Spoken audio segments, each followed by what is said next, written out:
প্রিয় ফেসবুক বন্ধুরা, দূরে কাছে দেশে প্রবাসে যে যেখান থেকে দেখছেন সকলকে সাজিদ খান অফিসিয়াল ফেসবুক পেজে স্বাগত। প্রিয় ফেসবুক বন্ধুরা, বিজেপির এমএলএ বিজেপির বিধায়ক অসীম সরকার যেভাবে কোরআনকে নিয়ে ইসলামকে নিয়ে কুরুচিকর মন্তব্য করলেন, আগের ভিডিওটা দেখুন। যেটা আদি কোরআন ছিল সে কোরআন বদরের যুদ্ধে পুড়ে ছাই হয়ে যায়, জেনে রাখুন। ইতিহাস আমার কাছে আছে, পিকে হিটলার লেখা ইতিহাস আমার কাছে আছে। এবং তারপরে 27 জনের শয়তানের দল মিলে এই কোরআন লিখেছে এবং বারে বারে এই কোরআনের মধ্যে এমন এমন জিনিস ঢুকানো হয়েছে, বাচ্চাদের শেখানো হচ্ছে, এ মুসলমানগণ অমুসলমানদের যেখানে পাইবে সেখানে বন্দি করিবে, নির্মম ভাবে হত্যা করিবে। কোরআনে লেখা আমার কাছে আছে কোরআন, ওরা চ্যালেঞ্জ করুক, আমার কাছে কোরআন আছে, তাজের কোরআন। ওই কোরআন পাওয়া যায় না গরু না খেলে।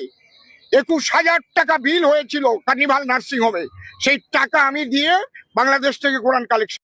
বিজেপির এমএলএ অসীম সরকার কিভাবে ইসলামকে নিয়ে কিভাবে কোরআনকে নিয়ে কুরুচিকর মন্তব্য করলেন।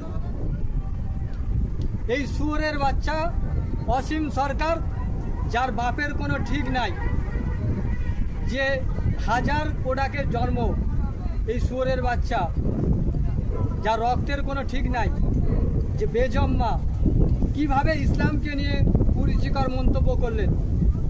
আমি রাজ্যের মুখ্যমন্ত্রী মাননীয়াকে বলবো যে অবিলম্বে একে গ্রেপ্তার করা দরকার আছে। এই অসীম সরকার আরএসএসের পাঁচ আটার কুত্তাকে যদি একে গ্রেপ্তার করা না হয়, তাহলে বাংলায় যদি কোনো ঘটনা ঘটে তার জন্য কিন্তু মুখ্যমন্ত্রী দায়ী থাকবে, মাননীয়া কিন্তু দায়ী থাকবে। আমি রাজ্যের মুখ্যমন্ত্রী মাননীয়াকে বলবো যে এই অসীম সরকারকে অবিলম্বে গ্রেপ্তার করতে হবে। কেন সে ইসলামকে নিয়ে কুরুচিকর মন্তব্য করলো, কেন কোরআনকে নিয়ে কুরুচিকর মন্তব্য করলো, অবিলম্বে তার আমরা শাস্তির দাবি করছি। আইনের আওতায় এনে তাকে শাস্তি দিতে হবে, অবিলম্বে তার শাস্তির দাবি করছি এবং এর তীব্র নিন্দা জানাচ্ছি এবং ধিক্কার জানাচ্ছি যে কোরআনকে নিয়ে তার সাহস কী করে হলো যে কোরআনকে নিয়ে কথা বলার, ইসলামকে নিয়ে কথা বলার। এই শুয়োরের বাচ্চার জেনে না মুসলমানদেরকে ও ঠ্যাং ছিঁড়ে ফেলে দেবো আমরা। রাজ্যের মুখ্যমন্ত্রীকে বলছি অবিলম্বে ওর গ্রেপ্তারি চাই।